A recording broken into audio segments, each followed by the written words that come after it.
Selamat malam Tribuners, saat ini Anda menyaksikan berita terkini Lampung bersama dengan saya Mutiara. Kami akan menyajikan informasi menarik dan terkini untuk Anda dari berbagai daerah di Provinsi Lampung. Dan inilah berita terkini selengkapnya. Kapolsek Tanjung Karang Barat dicopot dari jabatannya. Kapolda Lampung Irjen Pol Hendro Sugiyatno memerintahkan jajarannya untuk memeriksa si pelapor yang berujung dengan dicopotnya Kompol David Jackson Sianipar dari jabatan Kapolsek Tanjung Karang Barat. Hal tersebut diungkapkan Kapolda Lampung melalui Kabid Humas Polda Lampung yakni Kombes Pol Zahwani Pandra Arsyad pada Minggu 16 Januari 2022. Menurut Pandra, pemeriksaan terhadap pelapor dugaan penipuan dan penggelapan tersebut perlu dilakukan supaya akar permasalahan tersebut dapat diketahui dengan jelas. Diketahui seorang sopir dari PT Sindex Express diamankan jajaran Polsek Tanjung Karang Barat berdasarkan aduan dugaan tipu gelap. Sopir bernama Arsiman itu dibawa ke Mapolsek pada 4 Januari 2022 untuk menjalani pemeriksaan. Namun, seseorang yang mengadukan dugaan penipuan tersebut tak kunjung membuat laporan resmi. Hingga akhirnya Arsiman dijemput keluarga dengan didampingi tim LBH Bandar Lampung pada Rabu 12 Januari 2022. Mengenai proses pemeriksaan terhadap mantan Kapolsek Tanjung Karang Barat, Kompol David Jackson Sianipar, Pandra menyatakan masih berlangsung. David tengah menjalani pemeriksaan oleh Bid Propam Polda Lampung. Pandra menjelaskan, sidang disiplin akan dilakukan jika hasil dari pemeriksaan ditemukan unsur pelanggaran.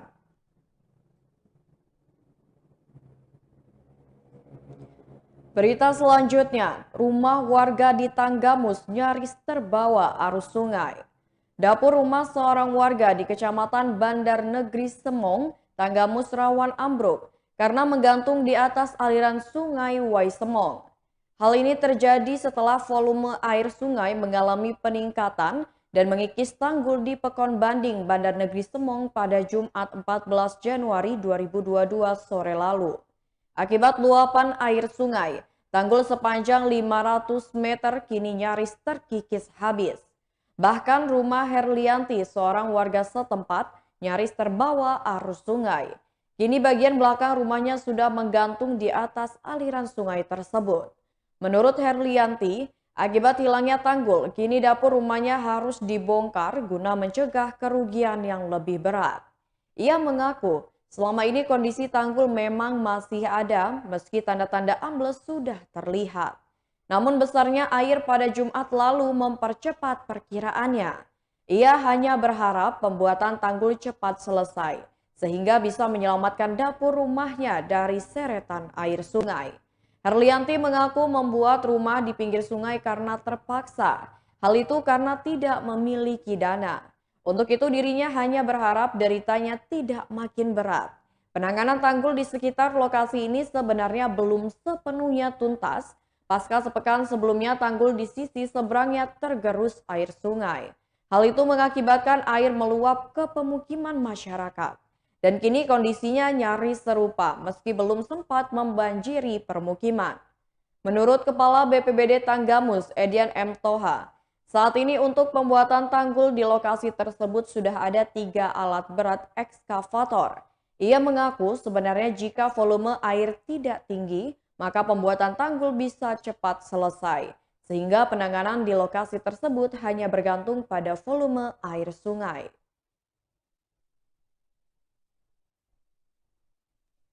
Berita selanjutnya, pelaku penganiayaan terhadap seorang remaja dibekuk polisi. Jajaran Polsek Teluk Betung Utara mengamankan 2 orang pelaku penganiayaan terhadap seorang remaja. Kedua pelaku yang diamankan yakni DI berusia 33 tahun dan RC berusia 41 tahun. Keduanya diamankan di 2 tempat berbeda.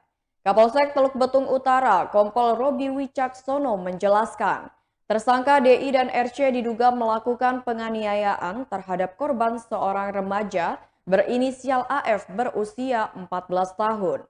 Penganiayaan itu terjadi di Jalan Tangkuban Perahu, Kupang Kota, Bandar Lampung pada hari Sabtu 1 Januari 2022. Saat sedang duduk di lokasi kejadian, korban dihampiri oleh 4 orang laki-laki. Satu dari 4 lelaki kemudian bertanya kepada korban siapa tadi yang mengomong kata kasar. Karena tidak mengetahui siapa orang yang dimaksud, korban lantas menjawab tidak ada yang berbicara. Beruntung kejadian ini cepat diketahui oleh warga sekitar sehingga dapat dilerai oleh warga. Namun akibat dari kejadian tersebut, korban justru mengalami luka-luka memar di beberapa bagian tubuhnya. Menurut Robi, kedua pelaku ini sudah diamankan di kediamannya tak jauh dari lokasi kejadian sejak Sabtu 15 Januari kemarin. Para pelaku diamankan setelah Polsek menerima laporan dan memeriksa korban, saksi serta mengumpulkan beberapa barang bukti. Robi menambahkan masih ada 1 pelaku lagi yang masih buron atau dalam pengejaran. Pelaku berinisial RH yang belum berhasil ditangkap diminta untuk segera menyerahkan diri. Untuk kedua tersangka yang sudah diamankan, pihak kepolisian akan menjerat dengan pasal 80 ayat 1 Undang-Undang Nomor 35 Tahun 2014 Subpasal 170 KUHP dengan ancaman minimal 5 tahun penjara dan maksimal 7 tahun penjara.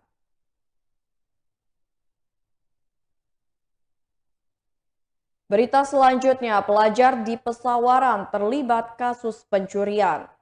Seorang remaja yang berstatus masih pelajar di Kabupaten Pesawaran diamankan petugas Polsek Padang Cermin Pesawaran karena terlibat pencurian sepeda motor. Pelaku berinisial AD berusia 16 tahun, seorang pelajar yang merupakan warga Kecamatan Punduh Pidada, Kabupaten Pesawaran. Polisi mengamankan AD bersama seorang temannya yang usianya 7 tahun lebih tua, yakni Awe Wijaya berusia 23 tahun, merupakan warga Kota Jawa, Kecamatan Punduh Pidada. Kapolsek Padang Cermin AKP Darwin mengungkapkan, Tegap 308 Polsek Padang Cermin menangkap keduanya karena telah mencuri sepeda motor Yamaha Jupiter Z berwarna merah biru tahun 2006 dengan nomor polisi BE5048ET. Sepeda motor itu milik korban Ahmad yang merupakan warga desa Bangunrejo, Kecamatan Punduh Pidada, Kabupaten Pesawaran. Kedua pelaku mencuri sepeda motor korban saat terparkir di Jalan Raya Dusun Kupang Rejo, Desa Bangunrejo, Kecamatan Punduh Pidada, pada Kamis 13 Januari 2022 sekitar pukul 15 waktu Indonesia Barat. Korban lantas melapor ke Mapolsek Padang Cermin karena merugi hingga 6 juta rupiah atas sepeda motor yang hilang dicuri tersebut. Berdasar laporan korban, petugas TKP 308 Polsek Padang Cermin melakukan penyelidikan dan mendapati identitas para pelaku. Lalu tim TKP 308 Polsek Padang Cermin yang dipimpin oleh Kanit Reskrim Ibda Iskandar langsung menuju ke lokasi para pelaku. Polisi berhasil mengamankan pelaku dan barang bukti. Selanjutnya pelaku dibawa ke Polsek Padang Cermin guna pengembangan dan penyidikan. Barang bukti diamankan motor Jupiter Z milik korban, 2 kunci T dan bukti kepemilikan motor. Kedua pelaku kini harus mempertanggungjawabkan perbuatannya dengan merekam di sel tahanan Mapolsek Padang Cermin. Polisi menjerat keduanya dengan pasal 363 KUHP tentang curanmor, ancaman hukuman maksimal 7 tahun penjara. Karena satu pelaku masih anak di bawah umur, polisi mengacu pada sistem peradilan pidana anak.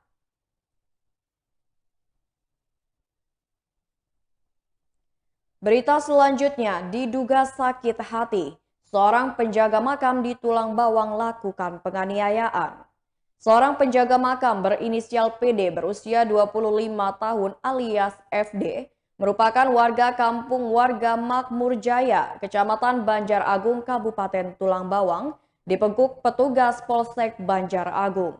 Residivis kasus pencurian dengan kekerasan itu diamankan polisi lantaran dituding melakukan mengancam akan membunuh Andri Purnomo, berusia 35 tahun, warga kampung Dwi Warga Tunggal Jaya, Kecamatan Banjar Agung. Kapolsek Banjar Agung, Kompol Abdul Muthalib mengatakan, insiden ini dilatar belakangi motif dendam. PD sakit hati karena Andri tidak minta izin saat memakamkan anggota keluarganya. Sebagai penjaga makam, PD tak terima diperlakukan seperti itu. Jadi ceritanya 8 bulan yang lalu saat pemakaman saudara korban, korban tidak meminta izin kepada pelaku yang merupakan penjaga makam. Sehingga pelaku sakit hati karena seperti tidak dianggap oleh korban. Kapolsek menjelaskan, pelaku mengacungkan senjata tajam kepada korban seraya melontarkan ancaman akan membunuh korban. Pelaku diamankan pada hari Selasa 11 Januari 2022 sekitar pukul 16 waktu Indonesia Barat saat sedang berada di rumahnya di kampung warga Makmur Jaya. Penangkapan ini atas laporan korban. Dari tangan pelaku, petugas menyita barang bukti sebilah badik dan sepeda motor Honda Beat tanpa nomor polisi. Pada Selasa itu sekitar pukul 12:45 waktu Indonesia Barat, Andi Purnomo mengantarkan anaknya ke SD Negeri 2 Kampung Dwi Warga Tunggal Jaya dengan mengendarai sepeda motor. Dalam perjalanan pulang ke rumahnya, korban berpapasan dengan pelaku tepatnya di depan SMK Nusantara. Korban ketika itu terus memacu sepeda motornya hingga tiba di rumah. Ternyata diam-diam pelaku mengikuti korban. Ketika tiba di halaman depan rumahnya, korban mendengar teriakan pelaku dari arah belakang. Jarak korban dengan pelaku sekitar 3 meter. Pelaku lalu mengangkat tangan kanannya dan mengancungkan senjata tajamnya. Karena lingkungan rumah korban sedang ramai, pelaku berhenti mengejar korban dan pergi begitu saja. Pelaku saat ini sudah ditahan di Mapolsek Banjar Agung dan dikenakan pasal 340 JO pasal 53 KUHP tentang percobaan pembunuhan. Pelaku juga bakal dijerat dengan pasal 2 ayat 1 Undang-Undang Darurat Republik Indonesia Nomor 12 Tahun 1951 tentang larangan membawa senjata tajam yang bukan profesinya. Ancaman hukumannya pidana penjara paling lama 15 tahun.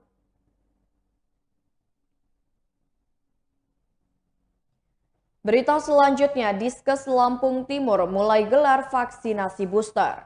Dinas Kesehatan Provinsi Lampung kick-off vaksinasi booster pada Jumat 14 Januari 2022 lalu. Kepala Dinas Kesehatan Provinsi Lampung, Rehana, mengatakan, vaksinasi tersebut nantinya bisa berlanjut ke kabupaten ataupun kota. Sementara Dinas Kesehatan Kabupaten Lampung Timur telah memulai vaksinasi sejak hari Kamis 13 Januari 2022 lalu. Hal tersebut disampaikan Kepala Dinas Kesehatan Kabupaten Lampung Timur Nanang Salman Saleh saat dihubungi oleh Tribun Lampung pada Minggu 16 Januari 2022. Vaksinasinya sudah dimulai sejak tanggal 13 Januari 2022 lalu. Nanang menyebutkan, Diskes Lampung Timur memulai vaksinasi booster dengan stok yang ada. Di Kabupaten Lampung Timur sudah mulai dengan stok vaksin Pfizer yang ada. Ia juga menyebutkan sampai saat ini total yang sudah divaksin sudah 190 orang.